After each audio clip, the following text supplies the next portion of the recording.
Pessoal, vou começar fazendo umas questões do livro 4, lá na página 198. Mais de um aluno já me procurou reclamando do gabarito dessa parte. Gabarito errado, né, deixa qualquer um inseguro, né? Tem gente que é muito autodidata, estuda em casa, e aí até tu desconsertar um erro no gabarito deles, né? Tu vai lá e decora, não, o gabarito é esse, então é assim que pensa. Aí tu vai fazer mais um e já não fecha. Então isso pode gerar um problema bem chato. Vamos resolver isso aí. Depois, claro, eu vou analisar outras, né, para ver até onde o gabarito se perdeu ali, a gente corrige isso. Página 198, questão 6 do livro 4, fala: um feixe de raios paralelos incide sobre a porção central de um espelho côncavo esférico de grande raio de curvatura, convergindo após a reflexão para um ponto P. O raio de curvatura do espelho vale aproximadamente... Então, peraí. Tinha um espelho côncavo, raios paralelos chegaram e todos convergiram para o mesmo ponto. Todos convergiram para o mesmo ponto. Ponto P. Ele não falou o que era V. Eu tenho que supor que V é o vértice. Ele perguntou: o raio de curvatura do espelho vale? O que nós sabemos dos elementos do espelho esférico? Tem o centro de curvatura, tem o foco e tem o vértice. A distância do centro de curvatura até o vértice chama-se raio de curvatura. A distância do foco ao vértice, ou do foco ao centro de curvatura, é chamada distância focal. E o raio de curvatura é 2 vezes a distância focal. O que nós descobrimos, esse VB, né, é na verdade a distância focal, né? Então o raio de curvatura tem que ser o dobro dessa distância, tem que ser 2 vezes VP ou PV. 2VP, letra E. Certo? Por mais simples que seja a questão, né, se o gabarito diz outra coisa, o cara acha que é alguma pegadinha, alguma sacanagem. Né? Questão 7.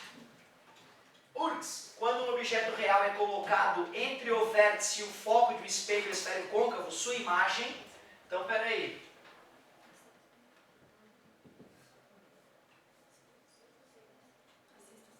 Centro, 1, 2, 3, 4, 5, 6, 7. 1, 2, 3 e meio. Fiz um desenho aproximado do espelho côncavo. Quando um objeto real é colocado entre o vértice e o foco. Entre o vértice e o foco. Aqui. Sua imagem será o raio que chega paralelo, sai pelo foco. O raio que atinge o vértice é refletido com o mesmo ângulo.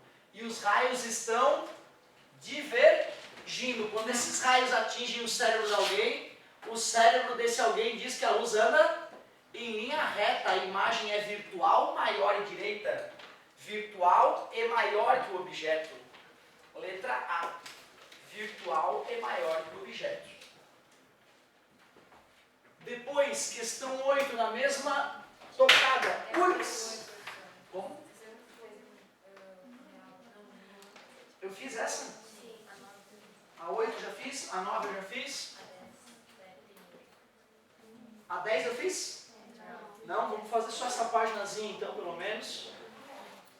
Furgue, ao ser colocado diante de um espelho, um objeto fica com sua imagem invertida e reduzida. Neste caso, podemos afirmar que o espelho é invertida. O espelho convexo é sempre virtual, menor e direita. Então, invertida já não é convexo.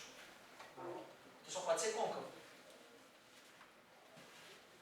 E para poder estar reduzida, então o objeto tem que estar bem atrás do espelho, para a imagem ficar mais próxima e menor.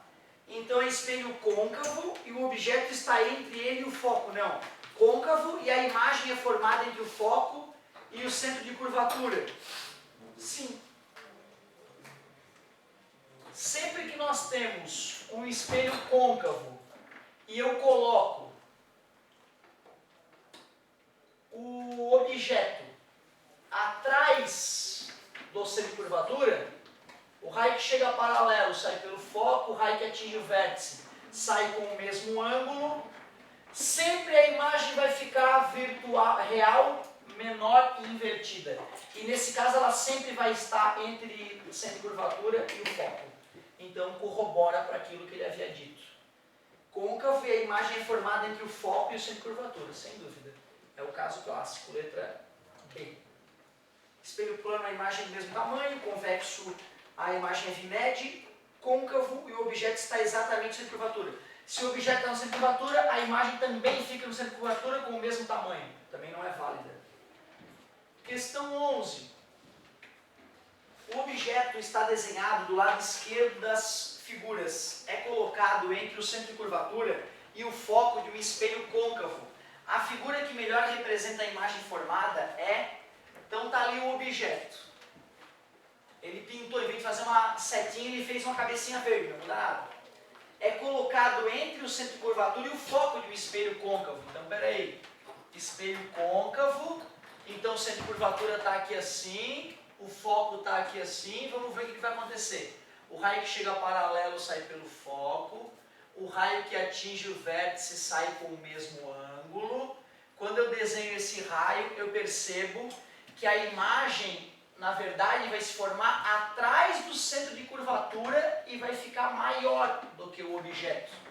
Se o desenho for bem feitinho, porque a gente sabe que no centro de curvatura eles ficam no mesmo lugar, né? Quando o objeto se aproxima, a imagem se afasta e cresce. O que esse cara disse?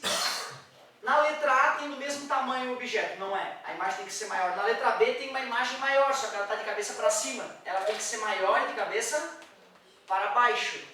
Isso ocorreu tanto na letra C quanto na letra D, né? E aí, qual que é a correta daquelas letras ali, C e D? Por que a C e não a D? O que será que me permite analisar a diferença entre a C e a D? O tamanho de uma... As duas são, porque as duas cresceram, né? E eu não tenho como quantificar. Tem algum coisinho, um detalhezinho no desenho que me permite selecionar uma do que a outra. É da federal, então eu não posso ser processado. Deixa eu mostrar pra galera ali. Só pra galera ter a chance de fazer também. Cara, o cara tem que estar com o olho bem ligado, eu diria, pra matar essa questãozinha aqui. Opa, aqui.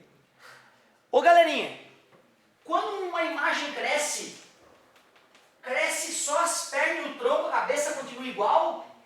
Ou a cabeça cresce junto? Tem que crescer um pouco tudo, né? Concorda comigo? Na letra D, a sensação que eu tenho é que o corpo ficou maior, mas eu não consigo diferenciar muito as cabeças. Parece que a cabeça está do mesmo tamanho praticamente. Na letra E, o corpo cresceu, a cabeça encolheu. Não faz sentido, né? Se o corpo cresceu, a cabeça teve que crescer junto, né? Quem está com a cabeça grande, nitidamente, é a letra C, né? Certo? Por isso que eu vou de item C. Tu vê, ó, a parte delicada dessa questão foi justamente a seleção da figura. Perceber que a cabeça teria que crescer junto. Essa já foi mais respeitosa, questão aqui perigosa. E questão 12, para finalizar essa páginazinha e a gente voltar para o Enem. As afirmativas a seguir se referem a um espelho côncavo. Ele faz 3 afirmações, vamos ver. 1. Todo raio que incide paralelamente ao eixo principal se reflete e passa pelo foco. Chegou paralelo, sai pelo foco. Honesto. Todo raio que incide ao passar pelo centro de curvatura se reflete sobre si mesmo. Se ele chega pelo centro de curvatura, ele atinge o espelho em cheio bem na reta normal. O ângulo de incidência é 0, o ângulo de reflexão é 0. Todo raio que incide ao passar pelo foco se reflete sobre o eixo principal. Chega pelo foco, não é sobre o eixo principal, né? É paralelo ao eixo principal. Puta que sacana. Chega pelo foco, sai paralelo ao eixo principal. Para poder sair pelo eixo principal, só se chegar pelo eixo principal, né? Para poder voltar por cima dele próprio. Então aqui ali foi o detalhe. 1 e 2 apenas, letra B. Muito obrigado. Depois a gente faz mais, vou dar uma conferidinha no gabarito de outras ali para a gente ver se tem algum problema mais grave. Vamos corrigir algumas do Enem para não deixar muito serviço para o nosso querido polaco. Eu não deixei esse do Enem aqui com vocês não, né?